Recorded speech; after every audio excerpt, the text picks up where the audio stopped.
Months are not a proper unit of time, are they? A month is either 28, 29, 30 or 31 days long.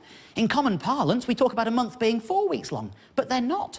Only February is exactly 4 weeks long, and even then, that's only true 3/4 of the time.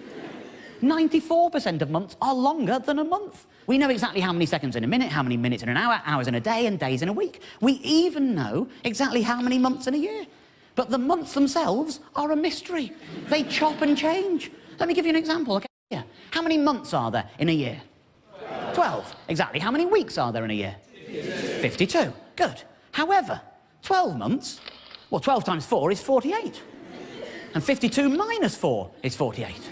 Doesn't take a genius to work out we've got 4 extra weeks. And what do 4 weeks make? A month. There are actually 13 months in a year. This is absolutely outrageous, and I have a solution. I have reformed the calendar. Let me be clear, it is not just the lack of rigour that I have issue with. I have another issue with months, a linguistic one. These are the months as we know them today. Take a look at the word October. Oct. Think of all the other words you know beginning with oct. Octopus, octagon, octogenarian. Think of all the words you know beginning with dec. Decade, decimal, decathlon. You don't have to be the sharpest linguist out there to realise that sept, oct, nov, dec represents 7, 8, 9, 10. And yet we've put them in positions 9, 10, 11, 12. Today, so what we're going to do, we're going to correct this system. The first thing we're going to do is sort out the numbering, obviously. So let's call that 7, 8, 9, 10, because they are called 7, 8, 9, 10. That's what they are. So if they're going to be 7, 8, 9, 10, it follows, does it not, that that becomes 6, 5, 4, 3, 2, and 1. So if that's what the numbers are going to be now, let's move July and August down to there, and let's move January and February down to there. So now we've got all the same months in the same order, it's just the numbering is more appropriate, okay? That's easy. Now, let's remove the egotistical Romans from our calendar. Let's remove Julius Caesar, remove Augustus Caesar. Let's perform a caesarean section on our calendar.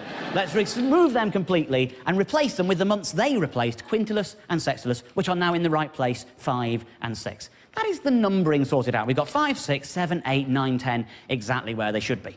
Now, obviously, is the time we introduce the 13th month, which, of course, will be Gormanuary. Now, what we've got there is 13 months of exactly 28 days long. Everything ticks over perfectly. March the 1st, New Year's Day, will always be a Sunday because nobody wants to go straight back to work on New Year's Day, do they? And it will always be a Sunday because of the order in the calendar. The first of every month will always be a Sunday. Now, it might have occurred to some of you, that 13 times 28 is 364. And that means we've got a day spare. We can't force the year to only be 364 days long. The year is to do with the stars and the planets. So what we're going to do is, after Gormanuary, we're going to have an intermission.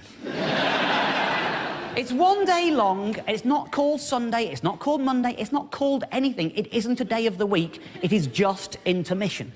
It is basically an extended New Year's piss-up. You can go out on New Year's Eve, you don't have to go back until the 1st of March, everything is fine, what happens in intermission stays in intermission. And every 4th year, we have a 2-day intermission, and we call both of those days intermission. That's all it is. That regulates everything. Everything flows in a very orderly fashion from that point on.